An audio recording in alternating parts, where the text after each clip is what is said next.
Bienvenidos a Voces de SCS. Tenemos un show magnífico hoy. Esta conversación será moderada por José Flores Vázquez, asesor legal de SCS. La conversación será bilingüe y habrán porciones en inglés. Por favor, seleccione su idioma de preferencia en Microsoft Teams para recibir la traducción y subtítulos en su pantalla. Gracias por sintonizarse hoy. Gracias, Talia, y bienvenidos a todos nuestros invitados y a nuestros televidentes en el día de hoy. Hoy tendremos un programa muy especial que estaremos discutiendo sobre las artes. Como les mencionamos al principio del programa, estaremos conversando tanto con español como en inglés, así que, por favor, hagan los cambios pertinentes para poder escucharnos. En el día de hoy nos acompañan como nuestros panelistas dos personas muy importantes. En primer lugar tenemos al señor Richard Lou. Él es un artista y trabaja en la Universidad de Memphis. Don Richard, díganos un poco de usted, su bagaje y de dónde viene. Mucho gusto en conocerte, José. Bueno, soy director del Departamento de Arte en la Universidad de Memphis y tenemos casi 400 alumnos estudiando arte y como 22 facultad, tiempo completo, dando clases de arte. Entonces somos como uno de los departamentos más grandes en el Mid-South. Pero yo de la frontera, soy de Tijuana y San Diego. Y mi mamá es sinaloense, de México, y mi papá era chino. Y mi papá se crió aquí en Mississippi, de parte de los Delta Chinese, pero también era educado en China porque por razón de leyes de Jim Crow y segregación, no había lugar para chinos en las escuelas en Mississippi en ese tiempo. Entonces mandaban a mi papá a China para educarlo. Entonces yo soy como dije antes, soy de la frontera de Tijuana y San Diego, y vivíamos en Tijuana y vivíamos en San Diego. Y fui a las escuelas en San Diego, cruzábamos la frontera diario. Mi papá era carnicero y trabajaba en un supermercado en San Diego y nos dejaba en la escuela en Estados Unidos después de cruzar la frontera. Y cuando salíamos, el bus nos llevaba con mis primos que vivían cerca de la escuela. Y luego nuestro vecino, que era mi padrino, Jorge, venía y pasaba para nosotros y nos traía a Tijuana. Y luego íbamos al panteón, porque él tenía un niño que se murió de 2 años. Y luego llegábamos a la casa. Esa era nuestra rutina por unos 3 años. Entonces, soy completamente fronterizo. Qué bien, qué bien. Pues bienvenido a nuestro programa. Gracias. Also, we have with us from a local resource from SCS, the Fine Arts Department, we have Mr. Dru Davison. Mr. Dru, or Dru, rather, Dr. Dru. Can you please just give us a little background about where you come, what do you do in the district? I guess your history here, so our audience can know and know a little about you. You bet. So happy to be here today with such esteemed guests and good friends and colleagues. My name is Dru, and I've been serving in central office here with Shelby County Schools, Memphis City Schools before that, in the role of music program support, dance program support.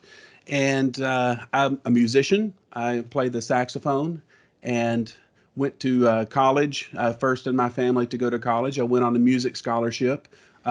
It was the arts that opened up a lot of doors for me in my own life. And my work here in Shelby County Schools in Memphis, Tennessee, is to make sure that every child that walks through our doors has the same opportunities that can take these wonderful opportunities and use them to their advantage. Something that Dr. Lou, Richard, and I have spoken about at length is the purpose of education and what it means to prepare and how to empower young people to take advantage of the opportunities that have given. So that's all I tried to do as a young person is my dad bought me a saxophone from a pawn shop. We didn't have a lot of money at all, and the instrument didn't play very well, and I wanted to quit because I sounded terrible. I sounded like my instrument was broken, because it was. But the school the next year gave me a school-owned instrument, and all of a sudden I kind of found my wings, and so that's why it's one passion of mine to make sure that if a child is not able to afford the tools in order to thrive, that grown people work together to make sure that any barrier that is there is gone. And it's a privilege of a lifetime to get to serve in this district in that role. Thank you, and welcome for being here. I guess the first question would be, now that you're touching the issue of the students and the need for the arts to be available and make accessible for them, what has been your experience, I guess, Richard, from the college side and Dru from the SCS side, of the importance of including, or I guess, in the integration of arts in general to the curriculum as part of instruction? What's the importance that has been on your life and that you see of other students? What would you say about that, Dru? Well, when we think about integrating the arts in throughout the school, that could mean a number of things. In Shelby County Schools, we have a partnership with the Kennedy Center, national organization that works in arts integration, so that every classroom, teachers are empowered to engage students in content in the same way that kids are engaged in theater. So when y'all walk into classrooms and you see an artist sculpting, and their focus and their intent is so deeply engaged, and their body is engaged, their mind and spirit is all completely engaged in making art and the artistic process, what have we learned about that kind of engagement that can also take place in all other classes? I think the way that we look at classes as silos, like a child goes to mathematics, then they go to English, then they go to social studies, when in fact those silos are hypothetical, and there are certain things that the arts teach us, that when children are engaged in a meaningful way and creating meaning in whatever they're doing, well, then they springboard and absorb the information so much faster and so much more meaningfully. And when they can create meaning through their own perspective and not just have the information poured into them, but when our teachers look at young people like they're already full of brilliant things, and our job is to help give them the tools and process and habits to bring that brilliance out, then I think that's what the arts can do all throughout the school. And when we work with our partners in higher education, when I think about Richard's work and the work that he does in providing opportunities even for our young people, you start to see a kind of synergy that our students start to see themselves as artists, and they start to see themselves as belonging on the campus of University of Memphis, and they see themselves as belonging to the art department potentially one day to work with Richard Lou and his faculty. Richard, do you feel that the handoff that we do between K-12 and higher ed, where do you see some things that we could do better in partnering to make sure that our students do see themselves as belonging? That's a great question, Dru. And la relación que tenemos con Shelby County Schools es súper importante, y es una relación muy fuerte, y tenemos una muy buena relación. Pero la cuestión que presenta Dru es más sistémica, no nomás es relación entre individuos, porque la cuestión sistémica es la disparidad en recursos para nuestros alumnos, especialmente si los alumnos viven en áreas de niveles bajos de recursos. Entonces ellos no van a tener el mismo tipo de educación, no nomás educación cultural, pero educación básica en sus escuelas. Porque como está llegan los recursos a las escuelas es basado sobre los impuestos y, y los impuestos especialmente en Tennessee son muy bajos y las escuelas de las densidades de bajos recursos van a tener menos recursos. Y las escuelas que están en las densidades que hay más, que las casas cuestan más y la gente hace más dinero, van a tener muchos más recursos. Entonces, a esa disparidad al nivel sistémico. Pero, ¿por qué es importante que nuestros alumnos no nomás tienen una experiencia, pero que aprenden y usan su cerebro en una manera crítica, en explorando cultura? Primero, porque es nuestra herencia como seres humanos. Antes que había matemáticas, antes que había el alfabeto, había música, había danza y había arte. Así se comunicaban nuestros antepasados para expresar sus deseos, para expresar su relación con su creador, para expresar su historia y su futuro. Entonces, esta herencia es completamente profunda en la historia de seres humanos. La segunda es que como seres humanos, ¿cómo aprendemos? Es 90% por nuestros ojos, por nuestra vista. Y entonces dar las herramientas a nuestros alumnos de cómo desconstruir una imagen para entender los mensajes de esas imágenes es crítico, especialmente cuando uno ve lo que ha pasado en los últimos años con desinformación en nuestros teléfonos, en las computadoras que vemos. Toda esa desinformación, nuestros alumnos no están preparados para desconstruir y empezar a analizar críticamente esas imágenes. Entonces nomás los absorban y piensan que esas imágenes son reales. Entonces, cuando yo era joven, una de las cosas que mi familia me decía, especialmente mi familia mexicana, siempre me decían, bueno, Ricardo, qué bueno que vas a ir al colegio, porque yo era el primero de mi familia de ir al colegio, igual que Dru. Y cuando les decía, sí, voy a ir al colegio a estudiar esto o esto o lo otro, me decían, qué bueno, para que te puedas defender. Entonces, en mi comunidad, no era, vas al colegio para que puedas tener un buen trabajo. Eso era importante. O vas al colegio, qué bueno, para que seas parte de la clase intelectual. Eso es importante también. Pero más importante para nuestra comunidad, más importante para nuestra comunidad de inmigrantes, más importante para nuestra comunidad como gente de color viviendo en Estados Unidos, es tener una educación para que nos podamos defender. ¿Qué quiere decir eso?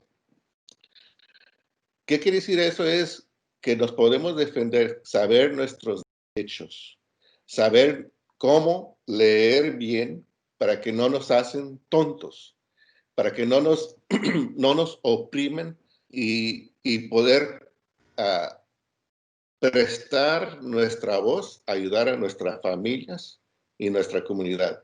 Entonces, educación tiene muchas maneras en que nos puede ayudar. Entender nuestra herencia y nuestra historia, entender el mundo en que vivimos y también para defendernos. Entonces, es crítico que el apoyo de cultura, especialmente el arte, El arte visual es parte del currículo, no nomás en el colegio y en la universidad donde yo estoy, pero en todos los aspectos de educación. I agree in the sense of it that arts in general do develop that critical thinking in our students, and especially considering in our case as minorities, the cultural affirmation of being able to access that art and the history that it has. And I know that looking into your work, that I noticed that it does involve that aspect of the identity and the reaffirmation of that. Now, regarding, I guess that those tools that you're mentioning about critical thinking, since we recognize that are very important in the process of instruction with the students, what would you say, Dru, that what would you suggest? What are the things that we are trying to do to be able to engage those students and make them participate in just the creative process and just in arts in general? Because arts, the good thing about it is that not only you can get involved in the issue of creating art, but also of the aspirational aspect of understanding art and appreciating art. That's also something that we're trying to encourage. What would you say would be the strategies that from the teacher side, or I guess the academic side, we want to put in place to encourage the students to be able to engage them? Well, we're fortunate here in schools that we have a highly sequential curriculum that is available to all students, and that it's not just something that they do for 1 year, but as they grow from year to year, there are skills and sequence to where not only are they learning important skills, but they're doing it at important times in their development. So we're making sure that as they're developing in their body and cognitively as they grow, that there are skills that are appropriate at those levels, so that when they're faced with a challenge, they will automatically know that they can achieve. And instead of saying, well, that's too far away from where I can achieve, I'm going to not do this, or I'm going to withdraw. And so it becomes that magic moment when a teacher gauges their level of where they are and the skill that they need to take on next, and they motivate them. And when the young person sees an adult as excited and passionate about the content as they can be, then it becomes a magnet that draws children in. And we see that not only is it beneficial for their artistic growth, but we're seeing higher graduation rates as a result of students wanting to come to school because they come early and stay late for these opportunities. So then not only are they getting the academic bump that comes along with rigorous study in the arts, not only are they getting the social bump that comes with a network of friends and peers that can help support and build them up, but there's a whole entire social emotional aspect that students can help navigate the difficult parts of childhood as a result of what they learn through the arts. And even though we've talked about all of those things, we haven't even really touched on the idea of children finding out who they are and who their identity is and their own culture and their own history, and how that manifests itself through making art, through making music, and how to reflect their own humanity through that coursework. So there's a lot of really heavy things that take place all between the time a child is in pre-kindergarten to the time that we hope we've empowered them to leave high school and become college ready and ready for Richard Lou's department, or career ready and they're already getting out and contributing. But also we like in the arts to say college, career, and life readiness, because we know that those things that are learned through the arts help to prepare people to face life and not just navigate the life that has been carved out for them, but to help shape what that life and city and that culture can be. I think about our own city and the students that we're raising up in this generation, and it's not our job to prepare them for the future necessarily. Mm-hmm. I feel like the arts can help them realize that they are going to shape the future and it's their voice, and they're not just learning how to navigate how Memphis is currently working, but we have an opportunity to inspire them to say your voice is going to shape what Memphis is going to be. your unique, distinct voice. And because we have such a melting pot of cultures, I think it's part of the role of the school system in the curriculum to make sure that those cultures are all represented. And the skills that children have. And I know you've spoken briefly. I'd like to hear more about your musical past because I think there's analogies here for our own students that that they can really be engaged in kind of what shapes who they are, and they don't necessarily have to do it as a profession. And so with that, would you mind sharing a little bit about your musical background and especially how it relates to how you grew up? Because you mentioned that it was something that everybody did, and here it feels like it's a little bit more parsed out. I'm curious to know the differences between cultures and how music is seen in daily life. Yeah, well, not on the spot, but yeah, I mean, in Puerto Rico, I mean, we were saying previous to starting the show is that everybody and their mother are pretty much musicians. There's a lot of musicianship in the culture. And me growing up, I was lucky enough that my dad was always into both my dad and my mom are musicians. My dad is an aspiring guitar player, and my mom used to play the organ at church and a French horn, and everything related to music. It was very encouraged when I was growing up. And I'm very grateful because although I did not follow a career as a career, although I do address, I'm grateful that they give me the opportunity to have that as a choice, even though I did not choose it. The options and the ability for me to express were there, and I was able to feel nourished with it, and coming here, I guess the change, because I had a very close-knit community of musicians back home, is we call it the scene or la escena. So it was very collaborative, and we used to share a lot, and most of the bands we would support. It was very tight. When I came here, I guess it doesn't work the same way. I don't know if it's something that a culture that I have not been exposed yet to that exchange of other musicians, but I guess the creative process is very different, and I guess what I've noticed a lot is the competition of between musicians and who's going to get that gig. For us, it was just when we would sit down on a table of drummers or musicians, we were always discussing equipment and how to do better. But that's at least that's been my experience, and so far, since I'm only been here 3 years, I think it's now I'm meeting new people, thankfully, and being able to connect and hopefully throughout this I guess social distancing process, we're being able to create remotely with all the advantages of having computers, of being able to connect with other people. But one of the subject that I did want to connect regarding that precise issue, but the parents and growing up, is that I guess one of the things, and especially in Latin culture, and maybe Richard can go into this even further, that sometimes when a kid manifests their inclination toward the arts, it's maybe not frowned upon, but it's kind of discouraged in some way. That's saying no, arts is, you're gonna.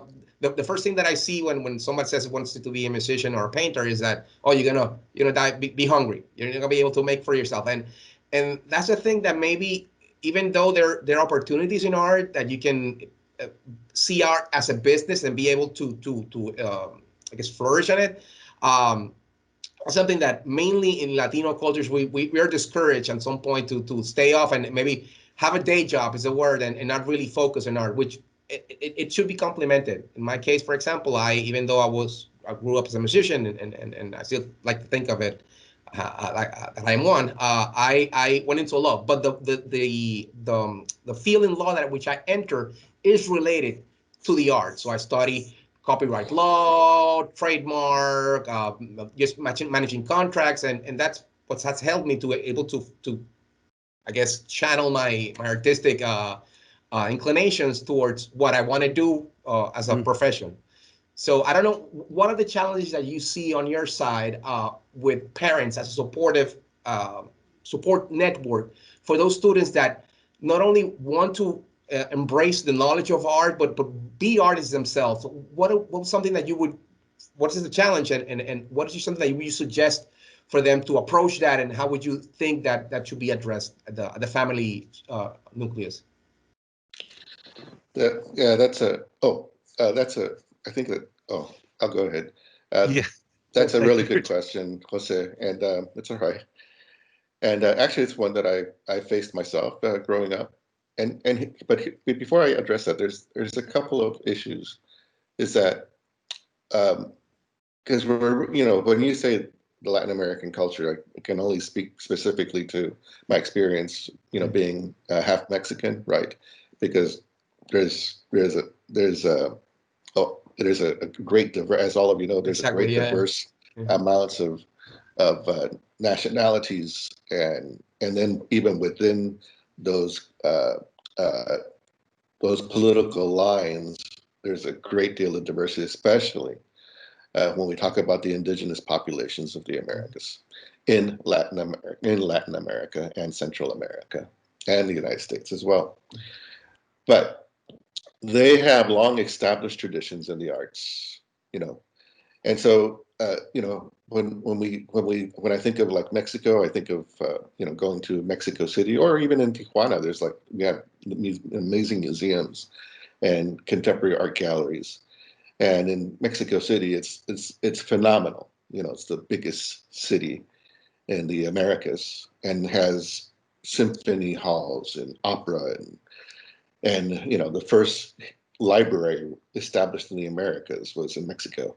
And so so it has a very rich tradition in the arts, and is considering it's the resources that are available in Mexico, it's the arts are there's some resources. In the United States, as I'm first generation, but my mom coming to the United States, for example, the immigrant experience is completely different, right, than living or staying in your home country. And the immigrant experience, by and large, is one of limited resources. You come here because you're searching for this greater opportunity. And so I understand families saying, because the frame that they're looking at their world is through the frame of limited resources, and what can we do, and how can we support our children to do better than we did, right? And so within that context, I understand why parents become fearful of their children going into the arts. But I think, and because it was the same with me, my father wanted me to be a doctor or a lawyer. I was always a very, very high achieving student. So he saw that potential in me. But I knew that I was a creative person. I needed to have that kind of outlet. I needed to be able to possess my own meanings, right, and to cultivate my voice, cultivate my creative voice. And but I had to reach a point where, to sort of the psychological and emotional maturity to be able to embrace it fully. Because when I went off to college, I was a psychology major because of exactly what you said, Jose. I was afraid to start because I would listen, right, to my family, who I love and who I love dearly, and I would listen to their advice. But something inside of me said, this is important to me as a human being. This is important to me to be able to articulate and affirm my reality. And especially in the arts, for me at the time, I felt that this being able to use the arts as a way of affirming affirming the reality of my community and myself and my family was also a political act that was very important for me. Because as Dru mentioned before, the idea of affirming your identity, right, of placing the flag and saying, this is who I am, and this is the history of my people, is important in the United States, because there's a strong narrative that is anti-immigrant, quite frankly, and that demeans people from other countries. And so the idea of being able to give opportunities for students to find their own identity or discover or explore their own identity through the arts is a way where they can find their own face and find the face of their family members and parents, to see themselves reflected where they don't see it anywhere else, whether it's in films or when they go to the museums, etc. So And that's just a fundamental, important human growth strategy, right? Is to give people opportunity to be able to find who they are. And so, and in the arts, there's nowhere else but in the arts where that happens, whether you're a creative writer or a musician or an artist or a dancer, or you write plays or you act. There's really no other academic field where that occurs and where it's rewarded. And so I tell families that not to be fearful because they're getting a college education, right, through the arts, and it's similar like any other degree. And in regards to this, tells an employer that they have critical thinking skills, that they are diligent, that they are resourceful, that they are disciplined because they followed through with 4 years, 4 to 5 years of curriculum and meeting deadlines and being responsible. So in that sense, it's a clear marker that the employer will hire someone that will be able to get the job done. So whether it's in the arts or in other fields, because most of our students are employed in other fields, not in the arts, especially our undergraduate students. Our graduate students typically go into the arts. So it's just like any other degree. It's a liberal arts degree. So that's what I tell families, and that's what and I try to reduce their fear. And then also, there's something about working in the arts that is very gratifying, just as a human being, and it's very fulfilling. I mean, there's a reason why. I mean, even in the face of people feeling that they may not be able to support themselves through the arts, there's still a giant explosion of people feeling compelled, right? Because of this basic human need to express themselves.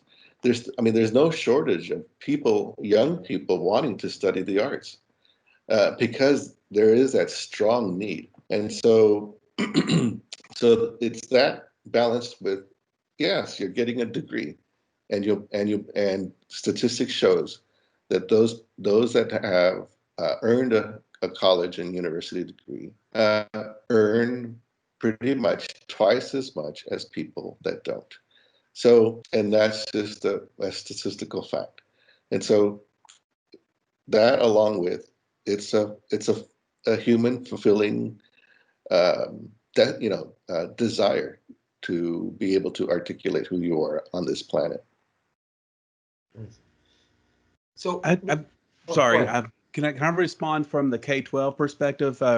Because I think it's a different conversation with parents in K-12, because generally a parent is looking for a place for their child to belong. Number one, when they send them on the school bus, they want to know that their children are coming into a group of peers that welcome them and support them, and that there's a nurturing teacher that can give them a place to find who they are. And so the opportunity to be in an orchestra class or a band class or theater class or dance, they tend to really want that for their young people. But what we see is a gap in opportunity in some places, whether it's a language gap, whether it's a barrier between people getting information or feeling intimidated because the information's not coming to them in the language that they're most comfortable with. And so we have a lack of information that's standing between children and opportunity. And I think that's something that, as a school district, we've got to take seriously, and our teachers have got to take seriously when they're recruiting those for their classes, to make sure that no one's getting missed because they didn't understand the option. And we've got to do a better job of that. But ultimately, I think parents are interested in opportunities, but they assume that it's financially cost prohibitive. And we want to spread the message that if you have a desire to learn and you want to give it a shot, this is a home for you. We have 0 bench warmers on our Everyone comes, everyone contributes, and there's differentiation if a child has developmental abilities that limit what they can do to maybe just 3 or 4 notes. Our teachers will fix the song to where those 3 notes are what that child can play. We will meet kids where they are so that they can be successful and participate in what we 3 are sharing, this shared belief of when you're in an artistic moment and you're aesthetically engaged with yourself and peers, there's some magic that happens, and that magic belongs to all children, and we've got to help them unlock that. So that's a challenge for us as a school district to make sure that that information is resonating with all of our families. No, believe me, I personally identify with what you're saying, and personally speaking, count me in any initiative I really like to support. So I guess our parents or any student that is interested in finding out more information, where are you advising them to reach out to, either at the college level with Richard or with yourself at SCS? Where do they should they reach out? Richard, you go first. Okay, yeah, they can. My email is ralou@memphis.edu, or if you go to our University of Memphis website, go to the art department, and if you go to the faculty page, you will be able to find me, or the staff page. I'm in both. You will be able to find me, and yep, there I am. Thank you, Talia, and you can contact me, make an appointment, and I'd be more than happy to sit with you or Zoom with you and answer all the questions that you may have, or find people that can have those answers to your questions. And I'm more than happy to do so, because I owe it. It's a familial and moral obligation to me to help, just like I was helped, because being first generation college, student, my mom only had a 2nd grade education. My father had a high school education, and they didn't know the ins and outs of college or matriculating to the university. And so it was difficult. You had to rely on friends that had parents that went to college, etc. And so I recognize that, that there's a gap between leaving high school to getting to the university. There's it seems like like this vast wilderness, but there's people out there that are more than happy to help and feel completely obligated to help. And you could count me in as those people. So I want to be there and be as helpful as possible, because my belief is that the university, especially the University of Memphis, belongs to everybody. It's a public institution. It belongs to everybody, and everybody is welcomed. What about you, Dru? Well, I wish I would have went first, because it's hard to follow Richard. So, so with Shelby County Schools, we have a team that you would reach out to if you're in an elementary school, a K-5 area. We have a nationally known ORF music program that's older than air conditioning. It's really great, and Nikki Parker Dunwald heads that up. We've got amazing visual art programs and theater programs across the district, and Kelly Hatton leads that program. Sonia Porter is the manager of all of the fine arts. So if someone principals especially have a question about fine arts that we need some support, then I would say Porter SB is a great way to reach out, and she can get that to me, Kelly, or Nikki, wherever that needs to go.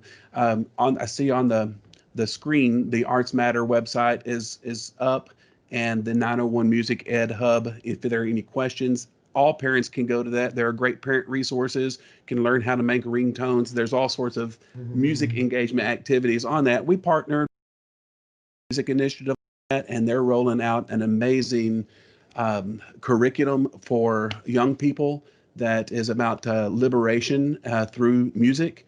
And so we're looking forward to seeing what comes about with that. And I would also say that if there are principals that are listening or parents that are listening, and you're struggling to offer everything that you dream about, well, then our department is on standby to sit with you as parents and principals to help pave out a path of more opportunities and see what central office can do to break down some of the barriers in building thriving programs so that all children have access. Because just a reminder, music and art is a state law. It's a requirement that all students have that through K-8 with high school graduation requirements as well. So if parents are questioning whether has arts offerings for their children, the answer is yes. There are offerings, and we will not rest until your answers or until your questions are answered to make sure that your students have access. Definitely. We're very happy to hear that. So I know that Richard, you have I guess an exhibition going on. I heard it's in Crosstown. Can you confirm that? No. Oh no, that was in the past. Oh, yes. okay. Yeah, that was in the past. But they could see the video if they'd like. If they go to the University of Memphis website and find me in the faculty page, and they can click and see a video of that particular exhibition. Perfect. On the post that we're going to do on the social medias, we're going to have links to all the resources that we discussed this meeting. So hopefully our audience will go in and learn more about all the opportunities that they have, and of course you as an artist. And soon enough, I'm getting with Dr. Dru. I'm going to work on, see if we can get a central office band, get all the musicians in the district, and we can do, I guess, we can do a concert or something to I guess have some funds or to encourage the students. You can count me that also in that. Outstanding. So thank you guys for being here. I really appreciate and enjoy this conversation. It's been very insightful. Estoy seguro que nuestro público ha estado muy atento a todo lo que hemos estado diciendo en el día de hoy y sobre las oportunidades que representan las artes para nuestros estudiantes, sobre todo considerando, como estábamos mencionando en el día de hoy, ese aspecto de fomentar el pensamiento crítico, de fomentar la reafirmación cultural que tenemos nosotros como individuos en esta sociedad moderna y todas las oportunidades que nos da desde el punto de vista académico, además de profesional. Así que, sin más que decir, agradecemos nuevamente a nuestros dos invitados en el día de hoy y los invitamos para una próxima ocasión que sintonicen este programa suyo del Voices en Español. Muchas gracias.